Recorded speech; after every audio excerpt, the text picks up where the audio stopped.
নমস্কার, আমি অয়ন। গল্প খুঁজতে খুঁজতে হঠাৎ করে হাতে এসে পড়ল এই অভাবনীয় সত্য ঘটনা। ঘটনাটি আজ থেকে প্রায় 50-60 বছর আগের। না, আমি আপনাদেরকে জোর করব না ঘটনাটি বিশ্বাসের জন্য। বিশ্বাস অবিশ্বাস সম্পূর্ণই আপনাদের কাছে। ঘটনাটিকে গল্পের আকার দিয়েছেন দিলীপ কুমার সাহা। গল্পের কথক আমি অয়ন। ভূতনির ভূমিকায় সোনাই সাহা, পরাণ এবং অন্যান্য চরিত্রে আমি এবং রিন্টু সাহা। শুরু হতে চলেছে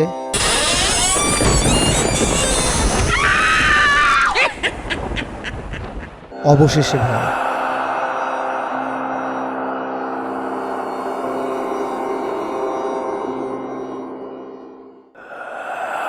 ভয় চিরকাল ছিল এবং থাকবেও। ভয়ের আসল কারণ ইন্দ্রিয় দুর্বলতা, তার থেকেই ভয়ের সৃষ্টি বা উৎপত্তি। আমার এই কাহিনী এমনই একটি বিশ্বাস ও অবিশ্বাসের উপরে রচিত। গল্পটা শুনে আপনাদেরও একটু ভয় লাগবেই।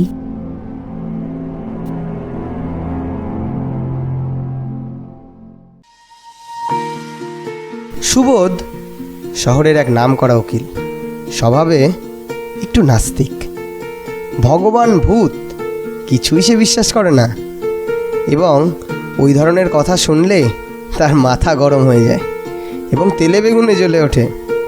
একদিন মাস্তুতো ভাই অপূর্ব মোটর বাইক নিয়ে ছুটতে ছুটতে এসে বলল, সুবোধদা, ও সুবোধদা, চলো মোস্তাপুর বিএসএফ ক্যাম্পে, তোমাকে নন বেঙ্গলি ভূত দেখে নিয়ে আসি। বলিস কি, ভূত আবার নন বেঙ্গলি? সুবোধ তো এক কথায় রাজি। এক লাফে উঠে পড়ল সমস্ত কাজ ফেলে। অপূর্বের মোটর বাইকে চড়ে এগিয়ে পড়ল মোস্তাপুরের দিকে। তারপর মোস্তাপুর বিওপিতে এসে দেখে, আরে তো অনেক লোক। আর এই কি কাণ্ড, এক বিএসএফ জওয়ানকে 4টি খুঁটি পুঁতে 4 হাত পা টান টান করে বেঁধে রেখেছে এবং বালতি বালতি জল ঢালছে। যে জল দিয়ে তো পুরো স্নান করানো হচ্ছে। ওদের ধারণা হয়তো শহরে গিয়ে জিয়াদা পি লিয়া, ইসলিয়ে জিয়াদা দারু চড় গয়া, এই জন্য বালতি বালতি জল দিয়ে স্নানও করানো হচ্ছে। তো এই অবস্থা দেখে গ্রামের বয়স্ক লোকেরা বলতে লাগলো, ওই বিএসএফ জওয়ানের নাকি ভূতে ধরেছে। তাদের ভিতর একজন ক্যাম্পের হাবিলদারকে ডেকে বলল, হাবিলদার সাহেব, আপনার জওয়ানের শরীরে ভূত এবার করেছে। এইসব কথা শুনে জওয়ানরা তো কিছুতেই বিশ্বাস করবে না। আরে তাই এবার হয় নাকি? এক হাবিলদার তো বলল, না না, ওসব কুছ নেই, খাকি পোশাক মে কোনো ভূত মুত নেই আতা। সবার কথা শুনে হাবিলদাররা রাজি পোষণ করে গ্রামের মানুষ। জনায় আসছে একটা সাদা ময়লা ফতুয়া পরে, হাঁটুর উপর ধুতি, চুলগুলো কাঁচা পাকা, ছোট ছোট করে কাটা। জনাইকে আসতে দেখে জওয়ানটি মেয়েদের গলায় বলে উঠল, এই সালা জানাই, তো ভাগ আছে, নেই তো মার दूंगी तेरे को। এই শুনে একটু ঘাবড়ে গেল। জনাই মনে মনে ভাবল, এই শালার বেটি আমার নাম জানলো কি করে? তবে তো এ ऐसा वैसा প্রেত নেই। তবু ওকে ভয় দেখানোর জন্য বলল, तू हमारा कुछ नहीं बिगाड़ सका। এই কথা শুনে ভূতনি গেল আরও রেগে, তারও স্বরে চিৎকার করে বলা শুরু করলো,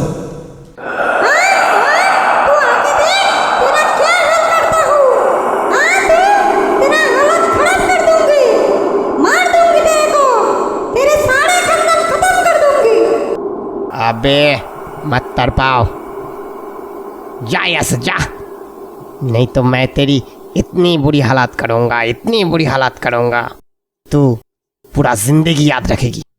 বলে কিছু মন্ত্রতন্ত্র করল।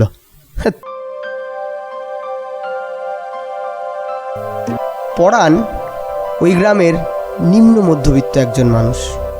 কিছু জমি জমা আছে, চাষবাস করে, কোনো মতে সংসারের প্রতিপালন করে। আর তার জীবনে দুটি শখ আছে, একটি মাছ ধরা, তো আরেকটি এই গুণগান করা। তবে তিনি আবার গুণগান শুধুমাত্র ভালো কাজের জন্যই করেন, মন্দ কাজে তিনি এর ব্যবহার করেন না। এদিকে হঠাৎ করে বিএসএফ ক্যাম্প থেকে সমন আসায় পরাণবাবু একটু ঘাবড়ে যায়। শুনে পরাণবাবুর একটু খটকা লাগে। যাই হোক, একটু দুশ্চিন্তা নিয়েই বাড়ি থেকে বেরোতে হয় তাকে। আবার এদিকে না বলারও উপায় নেই, কারণ বর্ডার এলাকার ল অ্যান্ড অর্ডার এরাই মেনটেন করে। একটু দূর থেকে দেখতে পায় ক্যাম্পের সামনে বেশ ভিড় জমেছে। পথ চলতি মানুষকে জিজ্ঞেস করে জানতে পারে ক্যাম্পের এক জওয়ানকে নন বেঙ্গলি ভূতে ধরেছে। এই কথা শুনে পরাণ একটু মিচকি হাসল আর মনে মনে বলল, হ্যাঁ, কাকিতে নাকি ভূতে ধরে না। পরাণ এবার নির্ভয়ে ক্যাম্পে প্রবেশ করছে। এমন সময় নিস্তেজ হয়ে পড়ে থাকা জওয়ান মেয়েটির গলায় চিৎকার করে বলল, ये परान, इन लोगों ने तेरे को भी बुलाया है? तू कुछ नहीं कर सकता मेरे को। मैं तेरे को मार दूंगी, तेरे सारे खानदान को खत्म कर दूंगी। আরে যা যা, তোর মতো কত ভূত নিয়ে এলো গেল। তুই ভালোই একে ছেড়ে যা, নয়তো তোর এমন অবস্থা করব বাপ বাপ বলে ছেড়ে বাড়িয়ে কুল পাবি না। তোকে এমন জায়গায় পাঠাবো তুই আর জীবনে ফিরতে পারবি না। তুই চিনিস আমাকে? আমি কে? পরান, তুই আমাকে তারাস না। তুই যা বলবি আমি তাই করব। তুই আমার ধর্ম का बाप আছিস, তোর ভালো হবে। তুই আমাকে থাকতে দে, আমি বহুত मेहनत करके इनसे मिला। सारा देश में 2 साल আমি একে ढूंढेছি। ढूंढते ढूंढते एक दिन जानलाम कि ये बंगाल में किसी कैंप में আছে। फिर भी ढूंढते ढूंढते इनको मिला। सारा दिन इस कैंप में इंतजार किया। बाद में सुना ये शहर में गया। यही रास्ते में इनको मिला। मैं इनको छोड़ के नहीं जाऊंगी। इनको मैं बहुत प्यार करती हूँ, मेरी जिंदगी से ज़्यादा। अरे जिंदगी से ज्यादा तेरे जिंदगी रही क्या? तू যাবি কিনা বল, নইলে তোকে পুড়িয়ে মারবো। तू हमारे धर्म बाप आछिस, इनको छोड़ने की बात मत कर। ছাড়তে তোকে হবেই। नहीं बाबा नहीं, हम नहीं छोड़ सकता है। बंगाल के हर पोस्ट में ढूंढा है, 1 साल बाद इनको मिला है। मैं किसी कीमत पर इनको खोना नहीं चाहती। मैं इनको बहुत प्यार करती हूँ, वो भी मेरे को बहुत प्यार करते थे। তবে এমন হলো কিভাবে? মেয়েটা তার অভাবনীয় সুরে বলা শুরু করলো। সে নাকি যাদব নামে এক ছেলেকে ভালোবাসতো। যাদব নাকি চাকরিও পেয়েছিল এবং 1 বছর পর ফিরে এসে তাকে বিয়ে করবার প্রতিশ্রুতিও দিয়েছিল। কিন্তু যাদব কই? যাদব তো ফিরল না। তখন গ্রামের লোক মেয়েটিকে বোঝালো যে তার সঙ্গে নাকি ধোঁকা হয়েছে, যাদব নাকি আর কখনো ফিরবে না। উল্টো দিকে গ্রামের পঞ্চায়েত তো মেয়েটির বাবার উপরে জোর জার করা শুরু করে দিল। তার মতে এমন বয়সের মেয়েকে তিনি অবিবাহিত অবস্থায় গ্রামে রাখতে পারেন না, তাতে নাকি গ্রামের ছেলেরা নষ্ট হয়ে যাওয়ার সম্ভাবনা আছে। তো মেয়েটিকে বিবাহ করতেই হবে। আবার সুমনও ছিল লুচ্ছ এবং যাকে বলে একেবারে উচ্ছন্নে যাওয়া ছেলে। তো মেয়েটি কেন তাকে বিবাহ করবে? কারণ সে যাদবকে রীতিমতো ভালোবাসে এবং সে যাদবের। এইসব কথা বলতে বলতে মেয়েটি কান্নায় ফেটে পড়ল।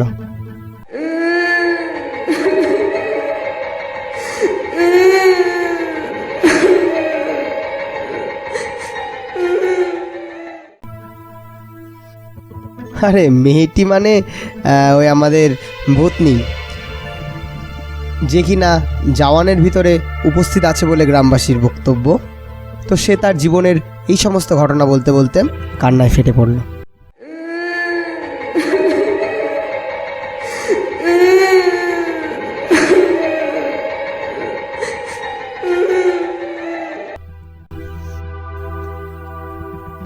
কান্না থামিয়ে সে আবার আগের সুরে বলে উঠল, तू हमारे धर्म बाप आछिस, इनको छोड़ने की बात मत कर।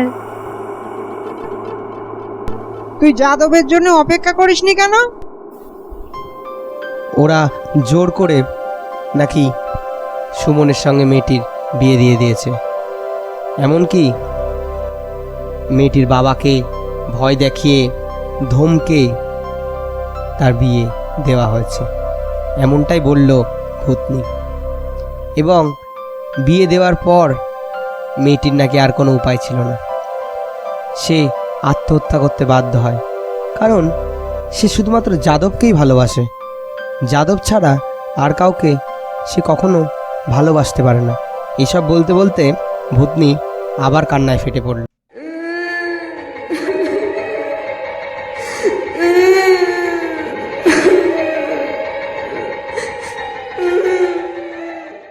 এবং কান্না থামিয়ে আবারও সেই একই অনুরোধের সুরে পরাণকে বলল যে তাকে যেন না হাঁটায়, তাকে যেন এই জওয়ানের ভিতরে থাকতে দেওয়া হয়।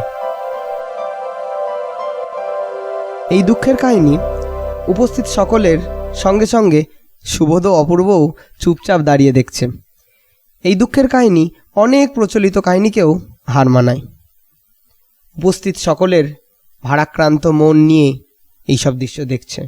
এর ভিতরে পরাণ আবার বলে উঠল, অসম্ভব, তা হবে না, তোকে যেতেই হবে।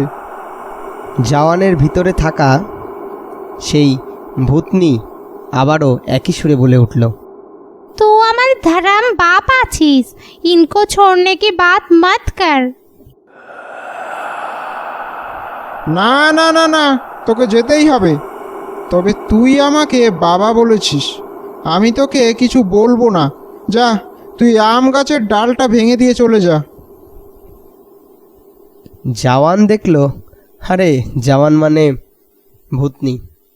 ভূতনি দেখল পরাণ যে নাছোড়, তখন একটু চুপচাপ বসে থেকে তুরের ওই আম গাছের ডাল হয়, তার গা হাত পা তখনও ব্যথায় কাতরাচ্ছে। তার শুধু এটুকু মনে আছে, তাদের ওয়্যারলেস স্টেশনের ব্যাটারি চার্জ দেওয়ার জন্য সে এবং তার কলিগ দুজনে শহরে গিয়েছিল এবং ফেরার সময় রাস্তার খাল পাড়ে একটি মেয়ে খিদের জন্য কাঁদছিল। ওরা তাকে জিজ্ঞাসা করল,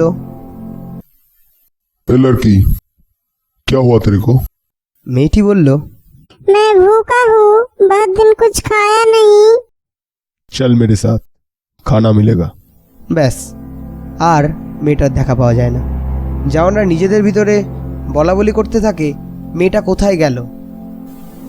এসব আলোচনা কিছু সময় চলার পর তারা আবার সেসব কিছু ছেড়ে ব্যাটারি বোঝায় গাড়ির পিছন পিছন হাঁটতে শুরু করে, আর একসময় ক্যাম্পে এসে পৌঁছায়। আর তারপরে তো এইসব হলো, যা হলো সেটা তো আপনারা শুনলেনই। এইসব দেখার পর অপূর্বার সুবোধের এই সমস্ত কথা শুনে পাড়ার একটা ছেলে বিমল পরাণকে বলল, কাকা, ও লোক দুটো বলছে এইসব বুঝলু, এইসব লোক ঠকানো ব্যবসা। তা তুমি তুমি তুমি ওদের কিছু বলবা না? এইসব শুনে পরাণ দুই এক পা করে হাঁটতে হাঁটতে এসে সুবোধের নিকট দাঁড়ালো এবং সুবোধকে জিজ্ঞাসা করলো, এত সময় আপনারা যা দেখলেন, এটা কি আপনাদের ব্যবসার বুজরুকি বলে মনে হলো? বুঝরুকি নয়। কি বলেন? এটা বুঝরুকি নয়। একটা আত্মা এত বড় গাছের ডাল ভেঙে দিয়ে চলে গেল, এটা আমাকে বিশ্বাস করতে হবে। পরাণের একটু মনে মনে রাগ হলো। একটা দূরের ঘর দেখিয়ে বলল, ওই ঘরটার মধ্যে আপনি 20 মিনিট বসে থাকতে পারবেন? তর্কের খাতিরে সুবোধ বলতে বাধ্য হলো, না থাকার কি আছে? কেন, কি আছে? কি আছে ওই ঘরে? না কিছুই নেই, ওদের শোয়ার ঘর, ওরা রোজ থাকে। সুবোধ তাকিয়ে দেখে একটা টালির ঘর আর পাশে চটার বেড়া এবং তার গায়ে কাদা লেপা। পরাণ তাদেরকে ওই ঘরের কাছাকাছি নিয়ে গেল। সুবোধ যথারীতি ঘরে প্রবেশ করলো। দেখলো সে গ্রামের ঘরবাড়ি যেমন হয় ঠিক তেমনই, বিশেষ কিছু নেই ঘরে।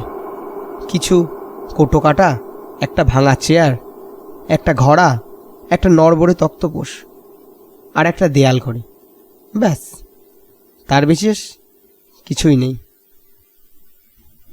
ঠিক আছে, তুমি এই ঘরে 20 মিনিট বসে থাকো, আমরা বাইরে তোমার বন্ধুর সঙ্গে গল্প করছি। ঠিক আছে, থাকেন। পরাণ দরজা ভাজিয়ে দিয়ে চলে গেল এবং একটু দূরে দাঁড়িয়ে তার বন্ধুর সঙ্গে গল্প করতে থাকলো।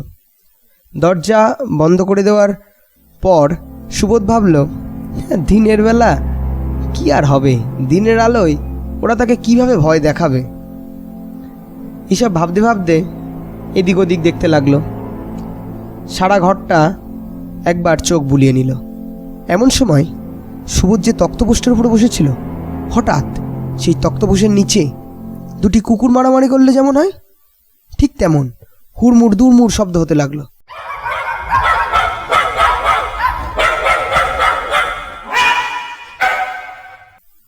এইসব আওয়াজ শুনে সুবোধ একটু মুচকি হাসল। ও মনে মনে ভাবল, তাকে এইভাবে ভয় পাওয়ানো যাবে না। তক্তপোষের নিচে কুকুর ছেড়ে দিলে কি আর সে ভয় পাবে? এই বলে সুবোধ নেমে উকি দিয়ে দেখল তক্তপোষের ঠিক নিচটায়। কিন্তু কি আশ্চর্য, আরে কিছুই যে নেই। তবে কিসের আওয়াজ আসছে? কোথায় কুকুর? কোথায় তাদের মারামারি? ও, তাহলে কুকুর দুটোকে সরিয়ে নেওয়া হয়েছে, এভাবে ভয় দেখানো হবে তাকে।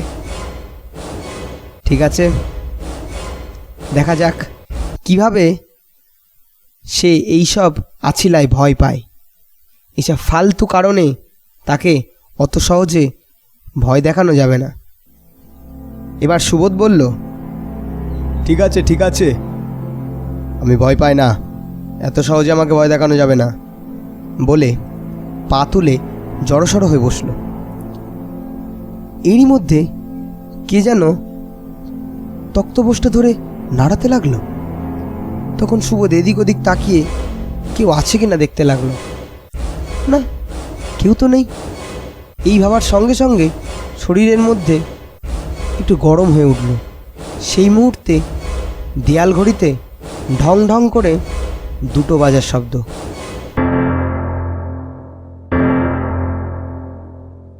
সেই শব্দ এবং তক্তপোষের নাড়ার টাইমিংটা একই সঙ্গে হওয়ায় সুবোধ যেন এবার একটু ঘাবড়েই গেল এবং একটু অস্বস্তি বোধ করতে লাগলো। সুবোধ আবার বলল, না, আমি ভয় পাবো না, আমি কিছুতেই ভয় পেতে পারি না। এসব ছোটোখাটো কারণ, ছোটোখাটো কাজকর্ম করে আমাকে ভয় পাওয়া যাবে না। ঠিক আছে। এইসব বলে সে নিজের হাতঘড়িটার দিকে তাকালো। দেখলো এখনো 10 মিনিট বাকি। তারপর তক্তপোষের উপর পা দুটি তুলে বাবু হয়ে বসে সময় কাটানোর চেষ্টা করতে লাগলো। কিন্তু এ কি, 10 মিনিট তো আর কাটেই না, এ তো 10 ঘন্টার মাফিক। এমন সময় হঠাৎ মাথার উপর টালিটা মচমচ করে আওয়াজ করে কেমন নিচু হয়ে গেল। এ কি, এটা কি হচ্ছে? কোনো ভারী পায়ের চাপে টালির চালটা নিচু হয়ে যাচ্ছে। তখন সুবোধ ভাবল যে হয়তো টালির উপরে কেউ হেঁটে বেড়াচ্ছে তাকে ভয় দেখানোর জন্য। তারপরে হঠাৎ করে ঘরের মধ্যে দিনের আলোয় সব উজ্জ্বল হয়ে উঠলো। এ কী ব্যাপার? তারপরে বুঝলো যে না, এ তো কোনো অসুবিধা না, টালিটা সরে গেছে। কিন্তু টালি সরবে কী করে? সুবোধ আরও ভয় পেয়ে গেল। সুবোধ হঠাৎ করে তক্তপোস্টের উপরে দাঁড়িয়ে পড়ল এবং উকি দিয়ে দেখার চেষ্টা করলো টালির উপরে কেউ আছে কিনা, কিন্তু সে কিছুই দেখতে পেল না। তখন সুবোধ ভাবলো যে সেই ফাঁকটুকু দিয়ে সে মাথা গলিয়ে দেখবে টালির উপরে কেউ আছে কিনা। যেমন ভাবনা তেমনি কাজ। সুবোধ তক্তপোষের উপরে লাফিয়ে উঠে দেখলো কই চালের উপরে কেউ নেই তো। এমন সময় হঠাৎ করে একটা টালি তার গলা বরাবর এগিয়ে এলো এবং তার গলাটাকে চেপে ধরলো। সুবোধের গলাতে আর কোনো আওয়াজ বেরোচ্ছে না। সুবোধের সারা শরীর ঘামে ভিজে যাচ্ছে।